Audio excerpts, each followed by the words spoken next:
Bom dia, voltamos aqui então ainda dentro do artigo 31 da 86693, tratando dos requisitos de qualificação econômico-financeira. Pois bem, aqui vamos iniciar aqui essa página da lousa, bem tranquilo, só dizendo que o objetivo, aqui faltou 2 pontos, dos requisitos de qualificação econômica financeira, verificação de que possui o licitante condições financeiras minimamente suficientes para satisfazer os encargos econômicos oriundos da execução do contrato. É uma coisa quase autoexplicativa, né, pessoal? Expressão. Enfim, condições de liquidez e estabilidade financeira mínimas. Sempre frisando, tá, pessoal? O mínimas. Vejam só, daqui, de novo, o mesmo ponto. O limitar-se-á do dispositivo. Para ninguém se perder, pessoal. O limitar-se-á que está aqui no final da parte inicial do caput. O limitar-se-á do dispositivo a proibida a apresentação de documentos não exigidos na norma. TCU já teve decisão nesse sentido, na verdade já teve várias decisões. B. O rol traz as exigências máximas, de modo que, conforme o caso, impõe-se a redução. C. Não há ressalva da possibilidade de exigências adicionais em lei específica, tal como ocorre com a habilitação técnica. Então, pessoal, efetivamente, com que a gente vai complementar aqui dos parágrafos, rol de natureza taxativa. Aquilo que eu tinha falado para vocês no final da última aula. Lei 11.101/2005 é a nossa nova lei de falências, trata da falência e da recuperação judicial e extrajudicial, não prevendo mais a concordata. Não é mudança só de denominação, os institutos são diferentes. Vamos lá. Parágrafo 1º. A exigência de índices limitar-se-á a demonstração da capacidade financeira do licitante com vistas aos compromissos que terá que assumir caso lhe seja adjudicado o contrato. Vedada a exigência de valores mínimos de faturamento anterior, índices de rentabilidade ou lucratividade. Tranquilo, sempre aquela ideia, tá, pessoal? Vou destacar aqui, ó, uma vedação importante. Vedada a exigência de valores mínimos. Na verdade, esses valores mínimos são, de certo modo, relativizados daqui a pouquinho. Mas a regra é geral. De faturamento anterior, índices de rentabilidade ou lucratividade. Pessoal, ele tem que demonstrar apenas uma capacidade financeira minimamente necessária para assumir os encargos econômicos oriundos da execução do contrato. Vejam só. Parágrafo 2º. Claro, salvo essas normas específicas que a gente vai ver aqui. A administração,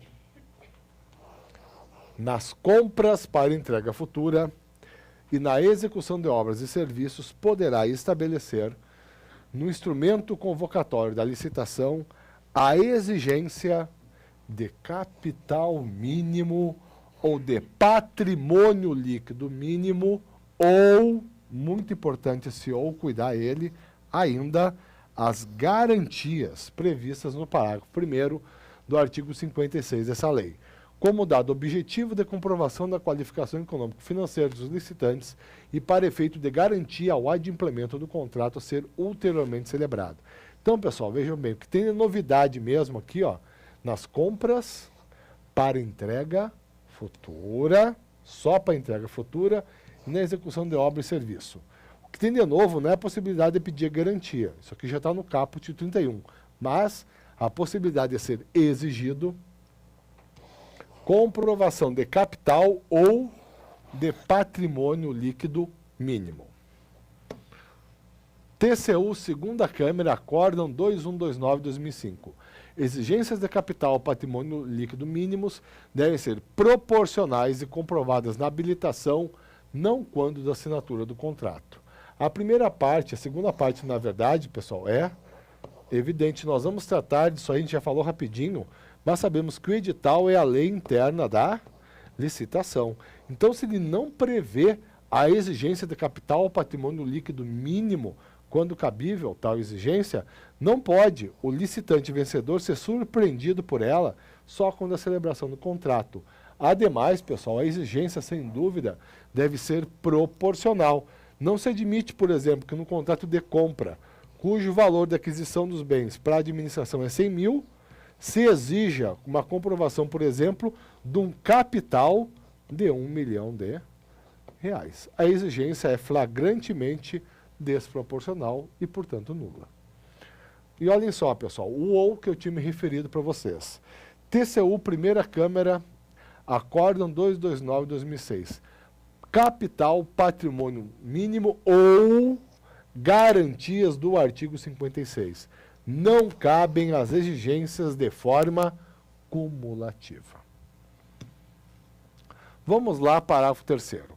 O capital mínimo ou o valor do patrimônio líquido a que se refere o parágrafo anterior não poderá exceder, olhem só, apenas 10% do valor estimado da contratação, devendo a comprovação ser feita relativamente à data da apresentação da proposta, na forma da lei, admitida a atualização para esta data através de índices oficiais. Parágrafo 4º. Poderá ser exigida ainda, isso aqui é uma nova modalidade, isso aqui estaria melhor prevista no caput, mas está aqui no parágrafo 4º, na verdade uma modalidade geral. Mas vamos aqui novamente a leitura. Poderá ser exigida ainda a relação dos compromissos assumidos pelo licitante que importem diminuição da capacidade operativa ou absorção da disponibilidade financeira, calculada esta em função do patrimônio líquido atualizado e sua capacidade de rotação. Prosseguindo aqui, parágrafo 5º. A comprovação de boa situação financeira da empresa será feita de forma objetiva através do cálculo de índices contábeis previstos no edital e devidamente justificados no processo administrativo da licitação que tenha dado início ao certame licitatório, vedada a exigência de índices e valores não usualmente adotados para correta avaliação da situação financeira suficiente ao cumprimento das obrigações decorrentes da licitação. Pois bem, com isso aqui, pessoal, vocês vejam, eu estou sendo bastante rápido na apresentação, a grosso modo, no mais, mera leitura, porque numa prova é isso, pessoal, nós temos que conhecer essencialmente a literalidade das normas da 86693. Vamos aqui, saímos fora agora, propriamente das modalidades de requisitos de habilitação, e chegamos aqui no artigo 32, também, né, dentro do tema habilitação. Vejam só, 32. Os documentos necessários à habilitação poderão ser apresentados em original por qualquer processo de cópia autenticada por cartório competente ou por servidor da administração, ou publicação em órgão da imprensa oficial. Pessoal, é muito oportuna essa previsão aqui, ó. Então, não precisa ficar gastando com despesa de tabelionato para autenticar documento. Tu traz o original e o próprio servidor da administração responsável promove a autenticação. Parágrafo 1º. A documentação de que tratam os artigos 28 e 31 dessa lei poderá ser dispensada no todo ou em parte, nos casos de convite, concurso e fornecimento de bens para pronta entrega e leilão. Já tinha analisado esse dispositivo quando a gente falou da concorrência, mas volto a frisar então, das 5 modalidades, a lei prevê expressamente a dispensa total ou parcial dos requisitos de habilitação por convite, por concurso e por leilão. Isso poderá ocorrer, em se tratando de concorrência ou tomada de preços, só nessa hipótese, fornecimento de bens para pronta entrega.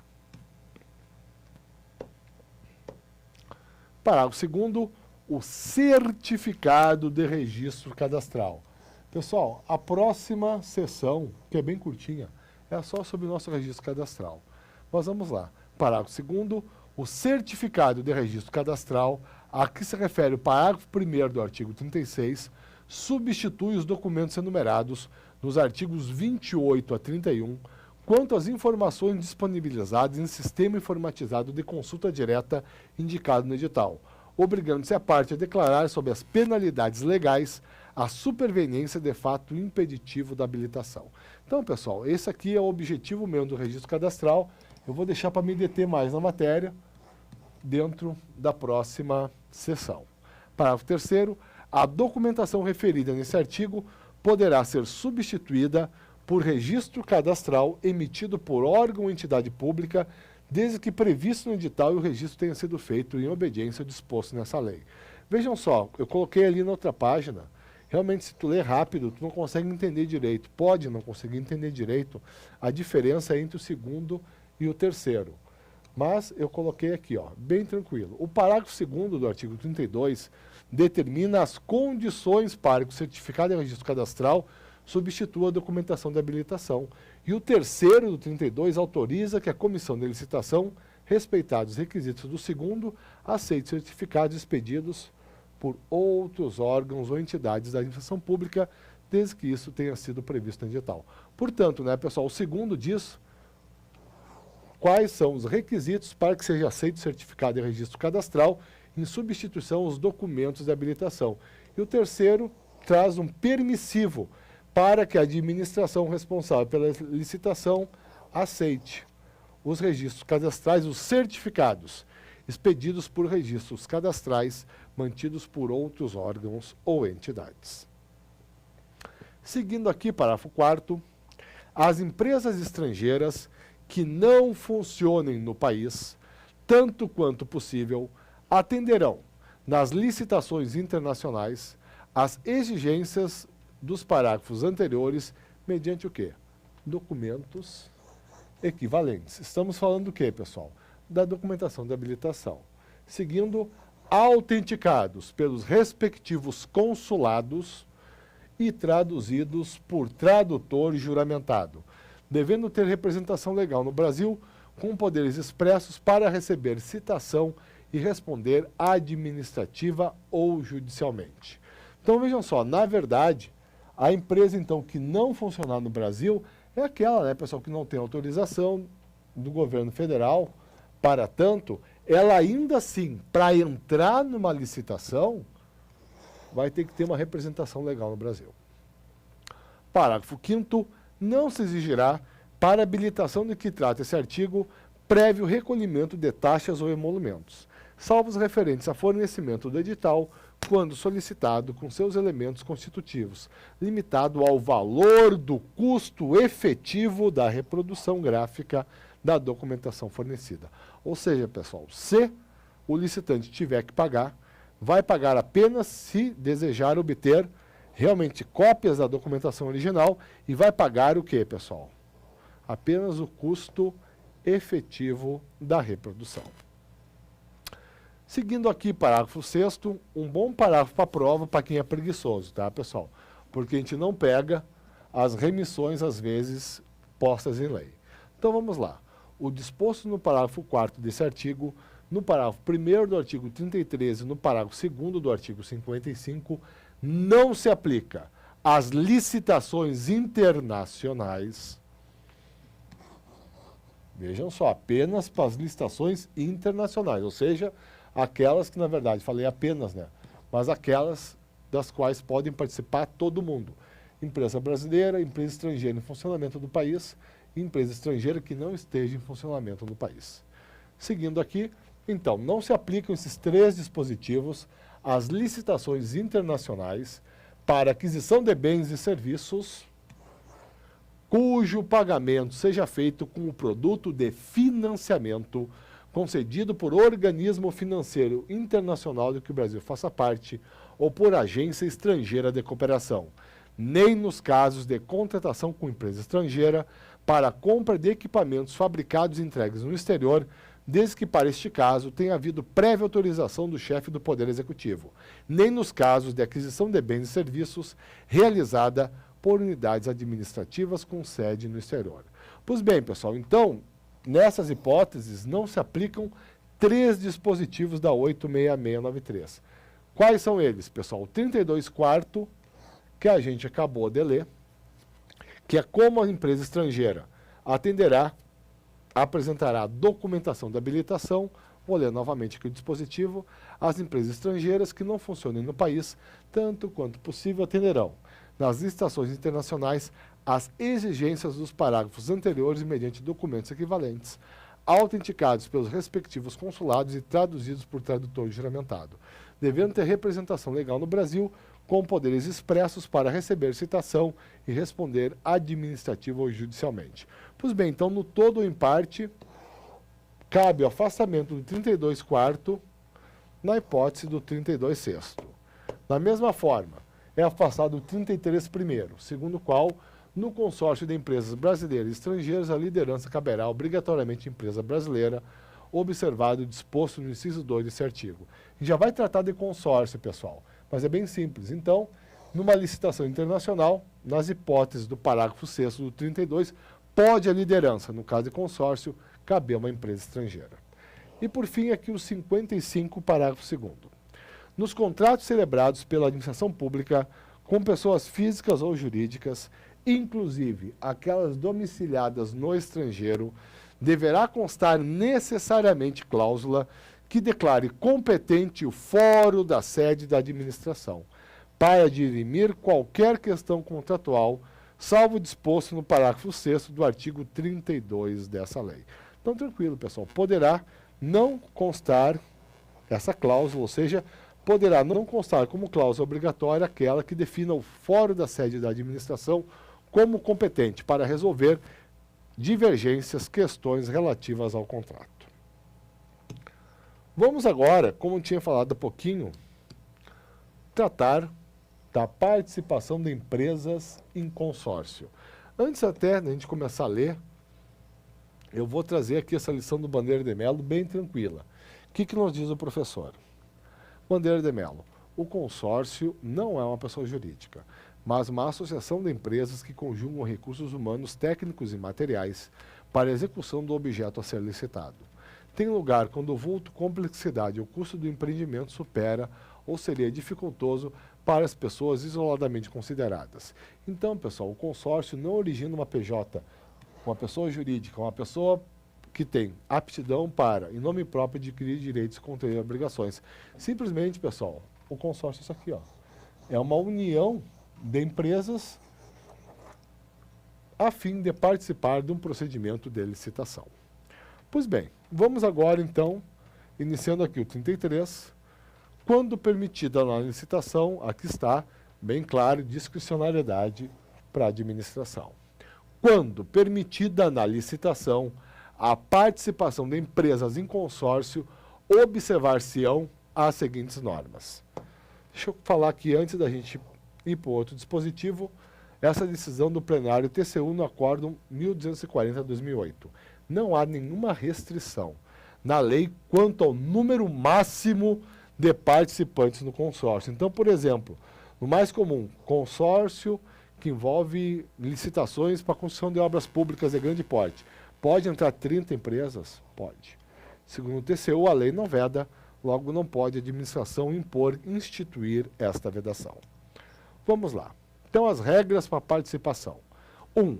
Comprovação do compromisso público ou particular de constituição do consórcio subscrito pelos consorciados. Pessoal, isso aqui é só um termo de compromisso, não precisa ser levado a registro nesse momento, pelos quais, ou um termo de compromisso público, ou seja, por escritura pública, ou mesmo por instrumento particular, pelos quais, como a gente vai ver mais no final do 33, os licitantes reunidos se obrigam a constituir o consórcio se vencedores na licitação. Então, não tem nenhuma constituição do consórcio propriamente dita como requisito para participar da licitação. É tão só, isso aqui é a questão da prova, um compromisso de constituição, assinado pelos consorciados. 2. Indicação da empresa responsável pelo consórcio, que deverá atender às condições de liderança obrigatoriamente fixadas no edital. 3. A apresentação dos documentos exigidos nos artigos 28 a 31 dessa lei por parte de cada consorciado, admitindo-se para efeito de qualificação técnica o somatório, deixa eu destacar aqui, dos quantitativos de cada consorciado e, para efeito de qualificação econômico-financeira, o somatório dos valores de cada consorciado, mas aqui, pessoal, só na proporção de sua respectiva participação. Já vamos ilustrar. Podendo a administração estabelecer para o consórcio um acréscimo de até 30% dos valores exigidos para licitante individual e inexigível esse acréscimo para os consórcios compostos em sua totalidade por micro e pequenas empresas assim definidas em lei. Pessoal, vários doutrinadores criticam essa possibilidade de acréscimo para os consórcios, porque, ora, se os requisitos de habilitação são tão só os mínimos necessários para executar o contrato, não tem por que tu acrescer esse mínimo mais suficiente em 30% no caso de consórcio. Pois bem, mas o que eu quero destacar aqui é bem simples. Quando a lei admite somatório, para fins de qualificação técnica, ela simplesmente admite somatório. Quando ela admite o somatório, aqui, para efeito de qualificação econômico-financeira, ela só admite na proporção de sua respectiva participação, ou seja, na participação da empresa. Então, por exemplo, se eu tenho aqui, numa licitação, em que a administração está legitimamente autorizada a exigir capital mínimo, digamos que eu tenho aqui uma empresa, a empresa A, cujo capital seja de 10 milhões de reais. Tudo bem. A participação dessa empresa no consórcio é de 20%. Então, o que poderá fazer a empresa A? Na verdade, o que deverá fazer?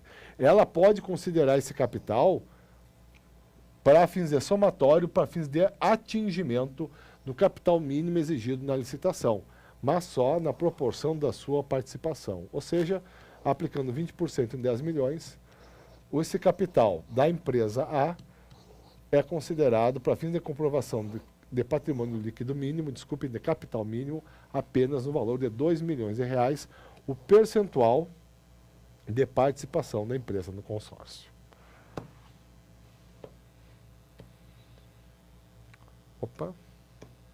E chegamos aqui, já no final do nosso artigo 33. 4. Impedimento de participação da empresa consorciada na mesma licitação através de mais de um consórcio isoladamente. Tranquilo. 5. Responsabilidade solidária dos integrantes pelos atos praticados em consórcio, tanto na fase de licitação quanto na de execução do contrato. Pessoal, é a grande vantagem, né, do consórcio para a administração, a responsabilidade solidária de todos os participantes do consórcio. O primeiro, que a gente analisou anteriormente, no consórcio de empresas brasileiras e estrangeiras, a liderança caberá obrigatoriamente à empresa brasileira, observado o disposto no inciso 2 desse artigo. Então, lembrando, né, pessoal, essa obrigatoriedade de liderança da empresa brasileira, num consórcio envolvendo também empresas estrangeiras, não se aplica na hipótese do 32º da 866, como a gente acabou de ver. Pois bem, fechando aqui o parágrafo 2º, o licitante vencedor fica obrigado a promover, antes da celebração do contrato, agora sim, a constituição, bem como o registro do consórcio nos termos do compromisso referido no inciso 1 desse artigo. Portanto, pessoal, para ingressar na licitação, apenas o compromisso público ou particular, como sabemos. Se o consórcio for vencedor e for convocado para celebrar o contrato antes da celebração, e só então ele deve provar a constituição do consórcio e levar a constituição, na verdade, deve constituir efetivamente consórcio, que não é uma pessoa jurídica, e registrar essa constituição. Pois bem, aqui fechamos a nossa segunda sessão do capítulo 2. Paro nesse ponto, na próxima aula, bem tranquila, bem rápida aula, a terceira sessão do capítulo 2, quando falaremos dos registros cadastrais. Obrigado a todos e até lá.